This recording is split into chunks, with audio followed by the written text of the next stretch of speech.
Selamat datang di channel Puskesmas Paripurna. Kali ini kita akan membahas tentang hubungan antara instrumen akreditasi dokter praktek mandiri dan klinik.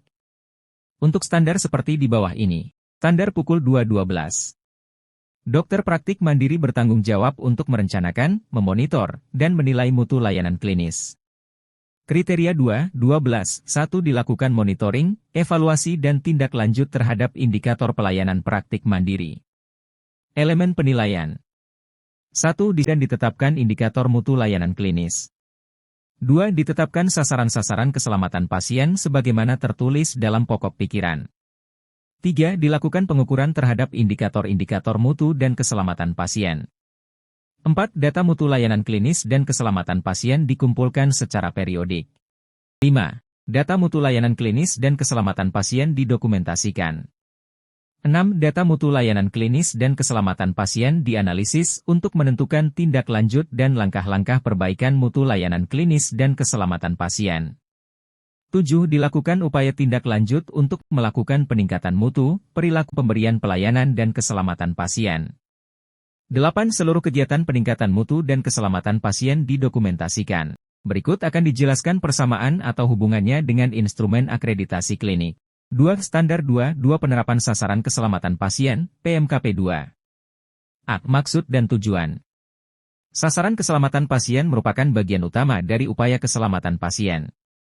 Penerapan SKP dan pelayanan dan asuhan pasien di klinik bertujuan agar klinik memperhatikan aspek-aspek strategis dalam pelayanan yang bisa memberikan pengaruh kepada keselamatan pasien. Penerapan sasaran keselamatan pasien di klinik sesuai dengan cakupan pelayanan yang dilakukan sehingga penanggung jawab klinik harus menetapkan pedoman pelaksanaan sasaran keselamatan pasien, SKP. Adapun sasaran keselamatan pasien di klinik meliputi 1. Identifikasi pasien. 2. Pelaksanaan komunikasi efektif. 3. Meningkatnya keamanan obat yang perlu diwaspadai, high alert medication. 4. Terlaksananya proses tepat lokasi, tepat prosedur, dan tepat pasien yang menjalani tindakan dan prosedur.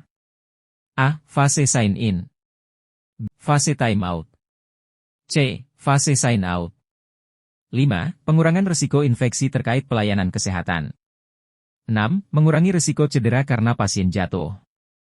Elemen penilaian. Kelengkapan bukti. 1. Tersedia bukti identifikasi pasien sebelum intervensi pasien sesuai dengan kebijakan dan prosedur yang ditetapkan. 1. Terdapat SPO identifikasi pasien. 2. Terdapat bukti pelaksanaan identifikasi pasien. 3. Melaksanakan wawancara kepada petugas tentang proses identifikasi pasien.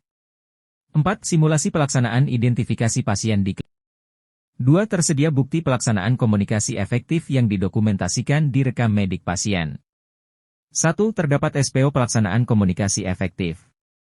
2. Terdapat dokumen bukti pelaksanaan komunikasi efektif yang didokumentasikan di rekam medik pasien. 3. Melaksanakan wawancara kepada petugas tentang proses komunikasi efektif. 4. Simulasi pelaksanaan komunikasi efektif di klinik. 3. Tersedia bukti pengelolaan keamanan obat risiko tinggi. 1. Terdapat SPO pengelolaan keamanan obat risiko tinggi. 2. Terdapat daftar obat risiko tinggi yang diperbaharui secara berkala. 3. Melaksanakan observasi dan wawancara dengan petugas terkait pengelolaan keamanan obat risiko tinggi. 4. Penandaan sisi operasi tindakan medis secara konsisten oleh pemberi pelayanan yang akan melakukan tindakan sesuai kebijakan dan prosedur yang ditetapkan dan didokumentasikan di rekam medis pasien. 1. Terdapat penandaan sisi operasi tindakan medis. 2. Terdapat dokumen bukti penandaan sisi operasi tindakan medis secara konsisten oleh pemberi pelayanan yang akan melakukan tindakan sesuai kebijakan dan prosedur yang ditetapkan. 3. Melaksanakan wawancara terkait pelaksanaan penandaan sisi operasi tindakan medis konsisten oleh pemberi pelayanan yang akan melakukan tindakan sesuai kebijakan dan prosedur yang ditetapkan. 5. Tersedia bukti pelaksanaan surgical safety checklist yang didokumentasikan di rekam medis pasien. 1. Terdapat SPO pelaksanaan surgical safety checklist. 2. Terdapat dokumen bukti pelaksanaan surgical safety checklist pada rekam medis pasien. 3. Melaksanakan wawancara terkait pelaksanaan surgical safety checklist. 6. Ada media informasi penerapan kebersihan tangan sesuai ketentuan WHO. 1. Terdapat SPO kebersihan tangan. 2. Terdapat media informasi tentang penerapan tangan. 3. Melaksanakan wawancara dengan pasien dan petugas tentang penerapan kebersihan tangan.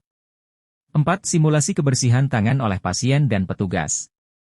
7. Ada prosedur yang ditetapkan klinik dalam mencegah pasien cedera karena jatuh. Terdapat SPO pencegahan pasien cedera karena jatuh. 8. Ada bukti implementasi langkah-langkah pencegahan pasien jatuh. 1. Melaksanakan observasi bukti implementasi pencegahan pasien jatuh. 2. Melaksanakan wawancara dengan petugas terkait implementasi pencegahan pasien jatuh.